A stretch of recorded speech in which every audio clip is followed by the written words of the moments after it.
Hello friend, मैं हूं आपके साथ यशस्वी सर। आज हम लोग फिजिक्स स्टार्ट क्लास से में जानेंगे, वर्ण पढ़ेंगे। क्या पढ़ेंगे हम लोग? तो आज हम लोग पढ़ने वाले हैं वर्ण ना। जानते हैं कि वर्ण किसे कहते हैं?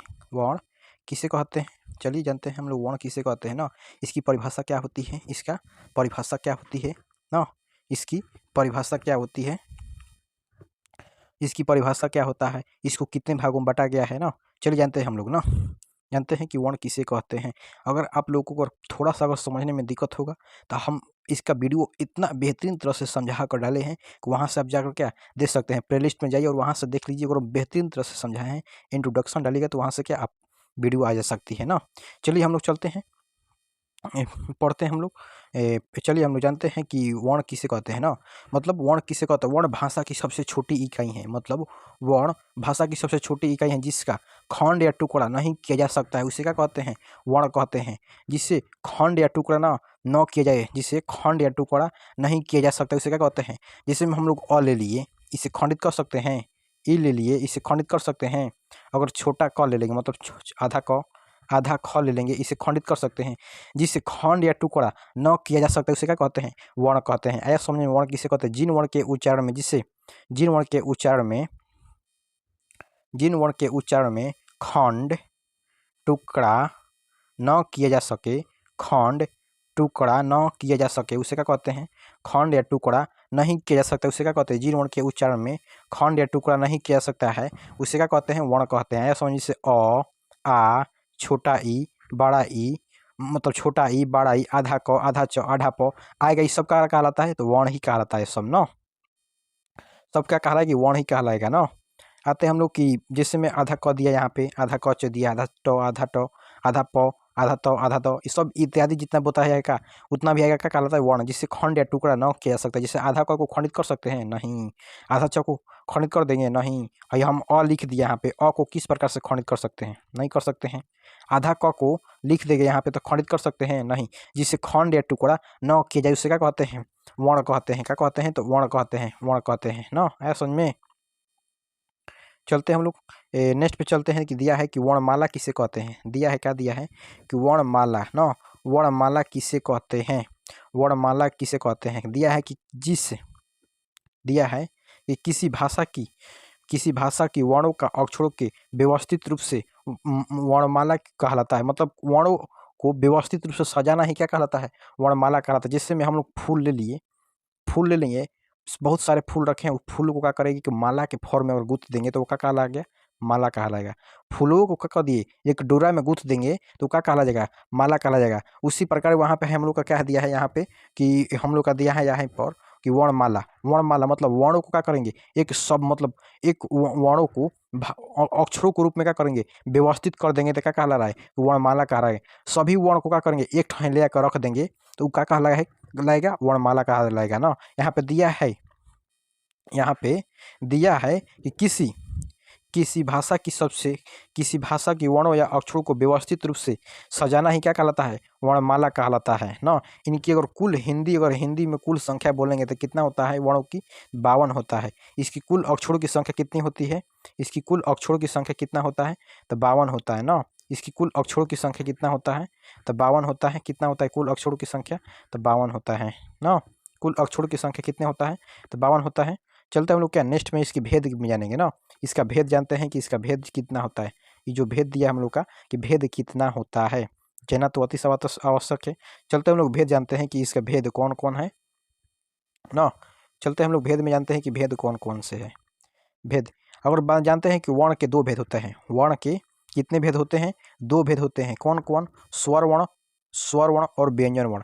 वर्ण के कौन कौन भेद? स्वर वर्ण और व्यंजन वर्ण। कौन कौन होता है? स्वर वर्ण और एक का दूसरा आता है हम लोग का व्यंजन वर्ण ना। आज हम लोग अगर पढ़ेंगे तो क्या पढ़ेंगे हम लोग?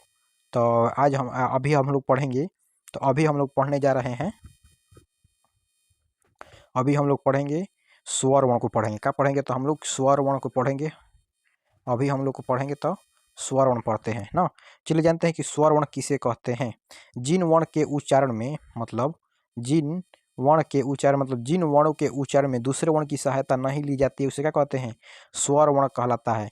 मतलब जिन वर्ण के उच्चारण में ना जब कोई हम वर्ण लेंगे वर्णों को क्या करेंगे, उच्चारण करेंगे, तो उच्चारण करते समय दूसरे वर्ण की क्या करेंगे, सहायता नहीं ली जाती, उसे क्या कहलाता है, स्वर वर्ण कहलाता है। क्या कहलाता है, स्वर वर्ण कहलाता है। जिन वर्ण के उच्चारण में किसी दूसरे वर्ण की सहायता नहीं ली जाती उसे क्या कहते हैं, स्वर वर्ण कहते हैं ना। इनकी कुल संख्या की बात करते हैं तो कितना होता है, तो 11 होता है। कौन कौन, तो अ, कौन कौन होता है, अ, आ, छोटा ई, बड़ा ई, छोटा ऊ, बड़ा ऊ, रे, ए, ओ, औ। कब हुआ, 1 2 3 4 5 6 7 8 9 10 11। कब हुआ, 11 हुआ। इसकी संख्या कितना होता है, तो 11 होता है ना।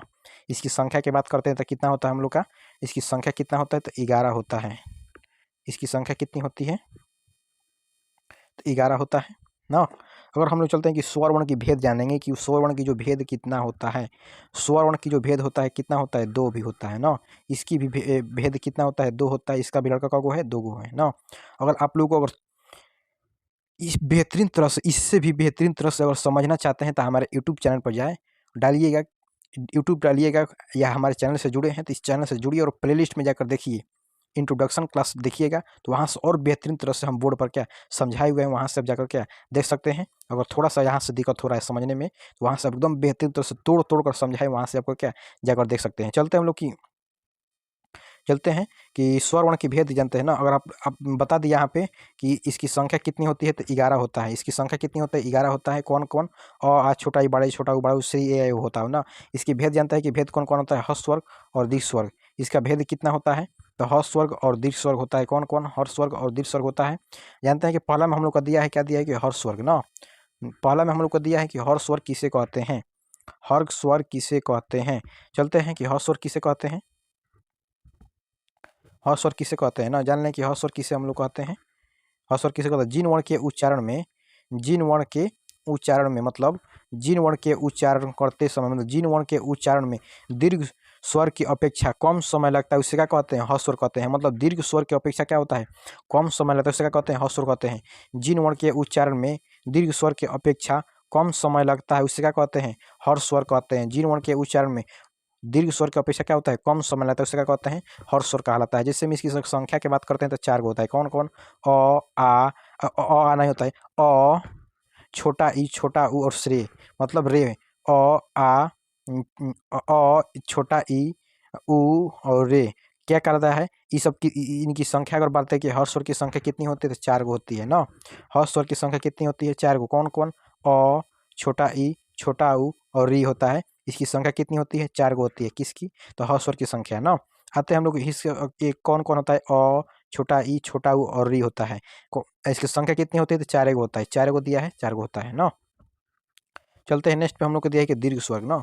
दीर्घ स्वर के बारे में समझते हैं कि दीर्घ स्वर किसे कहते हैं, इसको भी जानना अति आवश्यक है कि दीर्घ स्वर किसे कहते हैं ना। चलते हैं कि दीर्घ स्वर किसे कहते हैं, दीर्घ स्वर के बारे में जान लेते हैं ना।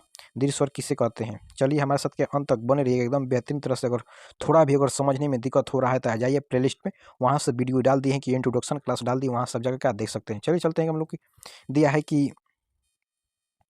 दिया है कि दीर्घ स्वर, दीर्घ स्वर किसे कहते हैं, जिन वर्ण के उच्चारण में, जिन वर्ण के उच्चारण में हर्ष स्वर की अपेक्षा क्या होता है, अधिक समय या दुगना समय लगता है, दुगना समय या अधिक समय लगता है, उसे क्या कहते हैं, दीर्घ स्वर कहते हैं। जिन वर्ण के उच्चारण में, जिन वर्ण के उच्चारण में हर्ष स्वर की अपेक्षा अधिक समय या दुगना समय लगता है उसे क्या कहते हैं, दीर्घ स्वर कहलाता है।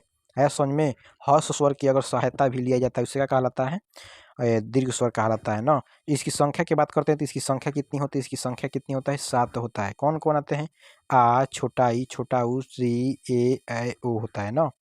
इसकी संख्या कितनी होती है, तो 7 होती है ना। इसकी संख्या कितना होता है, तो इसका जो संख्या होता है 7 गो होता है ना। कितनी होती है, तो 7 होता है। कौन कौन, आ, बड़ा ई, बड़ा ऊ, रे, ए, ओ, औ।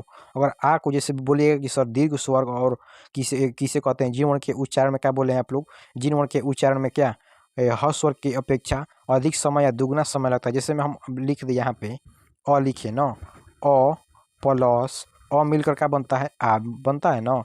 उसी प्रकार ई प्लस ई मिलकर क्या बनता है, बड़ा ई।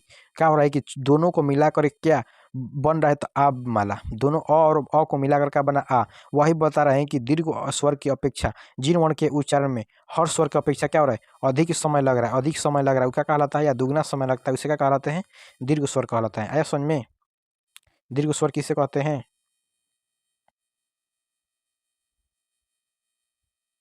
और इसकी मात्रा की बात करते हैं कि दीर्घ स्वर की क्या करते हैं कि मात्रा के बारे में जानते हैं, दीर्घ स्वर की मात्रा के बारे में जानते हैं।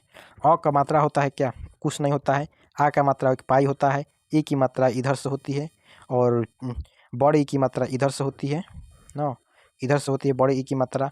ऊ का मात्रा ऐसे होता है और बड़ा ऊ का मात्रा ऐसे होता है। और री का जो मात्रा होता है, री को ऐसे जैसे कृपा लिखेंगे तो कृपा के नीचे क्या होता है, नीचे र लग जाता है, यही र होता है। जो र है क्या, इसको क्या बोलते हैं, र बोलते हैं ना, क्या बोलते हैं हम लोग, तो र बोलते हैं। अगर ए देगा तो ए को क्या कहते हैं, ए ऐसे देता है, ए लिखते हैं दो अगर ए देगा तो तू को ऐसा ही बना देंगे। ओ देगा तो ऐसे बना देंगे, क्या करेंगे तो ऐसे लिख देंगे, ओ को क्या करेंगे तो ऐसे लिख देंगे ना। अगर औ देगा तो औ को क्या करेंगे, तो औ को हम लोग लिख देते हैं, ऐसे लिखते हैं औ को ना। ये क्या एकदम समझा दिया, बेहतरीन तरह से समझाया है। यहाँ पे देख लीजिए, हम आपको दिखा देते हैं ना। ये क्या लिखा है, यहाँ पे लिखा है, यहाँ पे लिखा है, यहाँ पे लिखा है, यहाँ पे लिखा है, यहाँ पे यहाँ पे यहाँ पे यहाँ पे यहाँ पे यहाँ पे क्या सब लिखा हुआ है ना, आप देख सकते हैं। ठीक है जो दोस्तों चलते हैं हम लोग का व्यंजन वर्ण पे चलते हैं ना। चलते हैं कि व्यंजन वर्ण किसे कहते हैं। अब हमको जहाँ तक उम्मीद है कि दीर्घ स्वर दी क्या समझ में अच्छी तरह से आई होगी ना। आप जाकर क्या वहाँ से भी देख सकते हैं, प्लेलिस्ट में जाइए और इंट्रोडक्शन क्लास देखिएगा तो और समझ में, देखने के बाद इसको देखिएगा तो एकदम बेहतरीन तरह से क्या आपको याद हो जाएगी। चलते हैं हम लोग कि व्यंजन किसे कहते हैं ना। आते हैं पहले कि व्यंजन किसे कहते हैं, क्या कहते हैं कि व्यंजन किसे कहते हैं। इसकी परिभाषा जानेंगे, पहले नंबर हम लोग क्या जानेंगे, तो इसकी परिभाषा पहले जान लेते हैं कि परिभाषा क्या होता है ना। इसकी परिभाषा क्या होता है, पहले परिभाषा को जान लेते हैं, उसके बाद हम क्या करेंगे, इंट्रोडक्शन में चलेंगे ना। चलते हैं कि परिभाषा क्या होता है। जिन वर्ण के उच्चारण में जिन जिन वर्ण के उच्चारण में स्वर वर्ण की सहायता जरूरी ली जाती है उसे क्या कहते हैं, व्यंजन वर्ण। मतलब जिन वर्ण के उच्चारण में क्या करते हैं, स्वर वर्ण की सहायता ली जाती है, मतलब जरूरी होती है या ली जाती है, उसे क्या कहते हैं, व्यंजन वर्ण कहते हैं। जिन वर्ण के उच्चारण में स्वर वर्ण की सहायता क्या करती है, ली जाती है या जरूरी होती है, उसे क्या कहते हैं, तो व्यंजन वर्ण कहते हैं ना। व्यंजन वर्ण की परिभाषा सीधे निकल है, जिन वर्ण के उच्चारण में क्या करते हैं, स्वर वर्ण की सहायता ली जाती है। जैसे में हम क लिखें तो क को हम तो यहाँ पे लिख दिए हैं, हमने क्या किया, क्या यहाँ पे क्या लिख दिए कि क लिख दिए ना। अगर हम क को तोड़ेंगे तो क्या होता है कि आधा क प्लस क्या हुआ अ, इसमें है जो क हमारा निकाला था क्या हुआ, ये व्यंजन वर्ण हुआ ना। और जो हमारा अ है, ई क्या हुआ, स्वर ही ना हुआ। तो वही दिया है कि बोल रहा है कि स्वर वर्ण व्यंजन वर्ण बोल रहा है कि जिन वर्ण के उच्चारण में क्या करते हैं, स्वर वर्ण की सहायता ली जाती है, उसे क्या कहते हैं, व्यंजन वर्ण कहते हैं। ऐसा में व्यंजन वर्ण किसे कहते हैं, जिन वर्ण के उच्चारण में क्या करते हैं, स्वर वर्ण की सहायता क्या करते हैं, ली जाती है, उसे क्या कहते हैं, व्यंजन वर्ण कहते हैं। जहाँ तक उम्मीद है कि आप लोगों को क्या हुआ कि एकदम बेहतरीन तरह से समझ में आया होगा। चलते हैं हम लोग नेक्स्ट पे चलते हैं। दिया है हम लोग का, दिया है कि यहाँ पे दिया है व्यंजन, यहाँ पे भी व्यंजन है। चलिए चलते हैं कि दिया है कि जिन वर्ण के उच्चारण में मतलब जिन वर्ण के उच्चारण में हस स्वर की जरूर मतलब स्वर वर्ण की सहायता ली जाती है, जिन वर्ण के उच्चारण में स्वर वर्ण की सहायता ली जाती है या जरूरी होती है, उसे क्या कहते हैं, व्यंजन वर्ण कहते हैं ना। इसकी अगर क ख ग घ च ट द ध म आदि क्या कहलाता है, व्यंजन वर्ण कहलाता है ना। चलते हैं, जैसे हम यहाँ पे तुरंत बताया कि ग प्लस अ का हुआ, म इसमें हो गया, म प्लस अ ई क्या हो गया, अ हो गया स्वर वर्ण और म हो गया व्यंजन वर्ण। इसकी व्यंजन वर्ण की प्रकार कितनी होती है, व्यंजन वर्ण की प्रकार कितना होता है, तो प्रकार होता है क्या, 3 गो होता है। कौन कौन, स्पष्ट व्यंजन, अंतस्थ व्यंजन और ऊष्म व्यंजन ना। चलिए हम लोग जान लेते हैं कि यहाँ पे हम लोग को पहला दिया है, हम लोग का क्या दिया है, अस्पष्ट व्यंजन। अस्पष्ट व्यंजन के बारे में पहले हम जान लेते हैं कि अस्पष्ट व्यंजन किसे कहते हैं। चलिए जानते हैं हम लोग कि अस्पष्ट व्यंजन के बारे में जान लेते हैं कि अस्पष्ट व्यंजन किसे कहते हैं ना। जो वर्ण मतलब अस्पष्ट व्यंजन, जो जो व्यंजन वर्ण में कंठ तालु मूर्धा दंत ओष्ठ की स्पष्ट से बोली जाती है, उसे क्या कहते हैं, अस्पष्ट व्यंजन कहते हैं ना।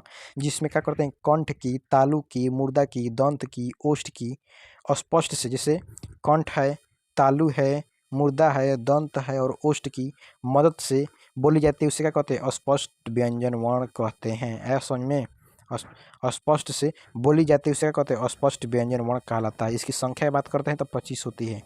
इसकी संख्या कितनी होती है, तो 25 होता है ना। इसकी संख्या कितना होता है तो 25 होता है। पहला में हम लोग आते हैं कि आ जाते हैं हम लोग, पहला में दिया हम लोग का कवर्ग दिया है, चवर्ग टवर्ग तवर्ग पर। कवर्ग को क्या बोलते हैं, कंठ बोलते हैं। चवर्ग को तालु। टवर्ग को क्या बोलते हैं, मुर्दा। तवर्ग को क्या बोलते हैं, दंत। और पवर्ग को क्या बोलते हैं, ओष्ठ बोलते हैं ना। पवर्ग को क्या बोलते हैं हम लोग, ओष्ठ बोलते हैं ना। चलते हैं पवर्ग। कवर्ग में क्या क्या होता है, क आता है, ख आता है, ग घ अंग आ जाता है। चवर्ग में ट छ ज च छ ज झ ई आता है। टवर्ग में त थ द ध अण आ जाता है। तवर्ग में त थ द ध न। पवर्ग में प फ ब भ म आ जाता है। ऐसा समझ में। अगर हम लोग बोल देंगे कि कवर्ग को क्या कहते हैं, कवर्ग को क्या कहते हैं तो कंठ कहते हैं। क्या कहते हैं कवर्ग को हम लोग, तो कवर्ग को क्या बोलते हैं हम लोग, तो कंठ बोलते हैं ना। कवर्ग को क्या बोलते हैं हम लोग, कंठ बोलते हैं। कवर्ग को क्या बोलते हैं हम लोग, कंठ बोलते हैं ना। चौर को क्या बोलते हैं तो तालु बोलते हैं। चौर को क्या बोलते हैं हम लोग, तो तालु बोलते हैं ना। और टवर को क्या बोलते हैं तो हम लोग मुर्दा बोलते हैं। तवर को क्या बोलते हैं तो मुर्दा बोलते हैं, मुर्दा ना। और नेक्स्ट पे हम लोग का आ जाता है, नेक्स्ट पे आता है हम लोग का क्या, तवर को क्या बोलते हैं कि दंत बोलते हैं ना। तवर को क्या बोलते हैं हम लोग, दंत बोलते हैं। और नेक्स्ट पे आता है हम लोग को चवर, मतलब पवर का, तो पवर को क्या बोलते हैं, ओष्ठ बोलते हैं। आया समझ में। पवर को क्या बोलते हैं, कवर को कवर को क्या कहते हैं, कंठ। चवर को कंठ। चवर को तालु। टवर को मुर्दा। तवर को दंत। और पवर को ओष्ठ। आया समझ में। अगर बोल देगा कि ध का उच्चारण शब्द क्या हुआ, दंत। म का उच्चारण शब्द ओष्ठ। अंग का उच्चारण शब्द कंठ न। झ का उच्चारण शब्द तालु। ब का उच्चारण शब्द ओष्ठ। ढ का उच्चारण शब्द मुर्दा। ज का उच्चारण शब्द तालु। य का उच्चारण शब्द तालु। भ का उच्चारण शब्द ओष्ठ। क का उच्चारण शब्द कंठ। घ का उच्चारण में हम लोग को नंबर आता है। दूसरा क्या होता है, व्यंजन की संख्या दूसरा क्या होता है, अंतस्थ व्यंजन होता है। क्या होता है, अंतस्थ व्यंजन ना। अंतस्थ व्यंजन किसे कहते हैं, चलिए समझते हैं। अंतस्थ व्यंजन किसे कहते हैं, यर लव, मतलब अंतस्थ व्यंजन किसे कहते हैं, यर लव को क्या कहते हैं, अंतस्थ व्यंजन कहते हैं ना। यर लव को क्या कहते हैं, अंतस्थ व्यंजन की संख्या कितनी होती है, संख्या भी कितना होता है, 4 होता है ना। यर ल व का हुआ 4 को संख्या हुआ अंतस्थ व्यंजन की। चलते हैं अंतस्थ व्यंजन की संख्या कितनी होती है, क्योंकि उदाहरण उच्चारण क्या दिया है यहाँ पे समझते हैं थोड़ा। क्योंकि इनकी उच्चारण व्यंजन तथा स्वरों के मध्य सा लगा रहता है, इसे अंतस्थ का अर्थ का मध्य होता है, जिसे के स्वर व्यंजनों के मध्यवर्ती होने के कारण इसके अंतस्थ व्यंजन होता है। इसके उच्चारण जीभ तालु दंत ओष्ठ की स्पष्ट से होता है। इन चारों को क्या करते हैं, अर्ध स्वर भी कहते हैं। जिससे में हम लोग बोलते हैं कि अगर दे देगा कि अंतस्थ व्यंजन की संख्या कितनी होती है तो 4, अंतस्थ व्यंजन की कुल संख्या कितनी होती है तो 4 को होती है ना। अगर बोल देंगे कि कौन कौन होता है तो य होता है, क्या होता है तो य र ल और व। कब हुआ यर लव को क्या कहते हैं, यर लव क्या कहते हैं, अंतस्थ व्यंजन कहते हैं। ऐसा समझ में अंतस्थ व्यंजन। नेक्स्ट पे हम लोग चलते हैं क्या, नेक्स्ट पे हम लोग चलते हैं ऊष्म व्यंजन। नेक्स्ट पे हम लोग चलते हैं कि ऊष्म व्यंजन ना। चलते हम लोग नेक्स्ट पे दिया हम लोग का कि ऊष्म व्यंजन किसे कहते हैं। क्या दिया हम लोग का कि ऊष्म व्यंजन किसे कहते हैं। चलिए ऊष्म व्यंजन समझते हैं कि ऊष्म व्यंजन किसे कहते हैं।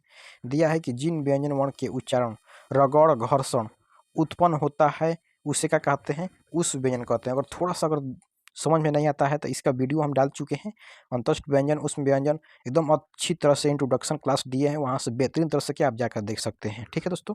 चल इसकी संख्या कितनी होती है, इसकी संख्या होता है तलबी स मूर्धनी स गांती स और ह होता है, 4 गो होता है। कौन कौन होता है तो तलबी स, कौन कौन होता है तलबी स, मूर्धनी स, गांती स और ह। संख्या कितना होता है तो 4 गो। ये और तलबी स मूर्धनी स गांती स का हुआ 4 गो हुआ संख्या। अगर बोल दिया कि जिसमें रगड़ घर्षण उत्पन्न होता है उसे क्या कहते हैं, ऊष्म व्यंजन कहते हैं ना। तलबी स मूर्धनी स गांती स को क्या होता है कि और ह को बोलने में रगड़ घर्षण उत्पन्न होता है, उसी को क्या कहते हैं तो ऊष्म व्यंजन कहते हैं ना। चलते हैं आता है हम लोग का एक आ जाता है क्या, संयुक्त व्यंजन। क्या आता है तो संयुक्त व्यंजन ना। संयुक्त व्यंजन ही क्या, एक व्यंजन का दूसरा पार्ट है, क्या कहलाता है संयुक्त व्यंजन ना। दूसरा फॉर्म क्या होता है, संयुक्त व्यंजन कहलाता है ना। संयुक्त व्यंजन के बारे में समझ लेते हैं कि दो व्यंजनों की मेल से बने व्यंजन को क्या कहते हैं, संयुक्त व्यंजन कहते हैं। दो व्यंजनों की मेल से बने व्यंजन का कहलाता है संयुक्त व्यंजन कहलाता है। जिससे में हम लोग आ जाता है क्या, ये 6 आ जाए, क्या दिया हम लोग का भाई 6 हुआ। इसमें क्या होता है कि आधा क अब प्लस से क्या होता है, 6 को मिला देते हैं तो क्या बनता है, 6 बनता है। नेक्स्ट में आता है हम लोग का त्र न, आधा तो अब प्लस क्या करते हैं कि र को मिला देते हैं तो क्या होता है, त्र होता है न। नेक्स्ट पे हम लोग आते हैं कि नेक्स्ट नंबर में आ जाता है हम लोग का, नेक्स्ट पे हम लोग का आता है कि स्र आता है, क्या आता है, स्र। और स्र में क्या होता है कि तलबी स आधा और क्या होता है कि र को मिलाते हैं क्या बनता है, स्र बनता है न। और नेक्स्ट पे हम आ जाते हैं कि नेक्स्ट पे हम लोग का आ जाता है ज्ञान आ जाता है न, ज्ञान आता है चौथा नंबर में। तो ज्ञान को क्या करते हैं हम लोग, तो आधा ज आप प्लस क्या करते हैं, इयों को मिला देते क्या बन जाता है, ज्ञान बन जाता है। आया समझ में, आधा ज प्लस क्या करते हैं, इयों को मिला देते क्या बन जाता है, ज्ञान बन जाता है। एकदम बेहतरीन तरह से समझ में आया होगा आप लोगों को, जहाँ तक हमको उम्मीद है ना, बेहतरीन तरह से समझ में आया होगा जहाँ तक हमको उम्मीद है।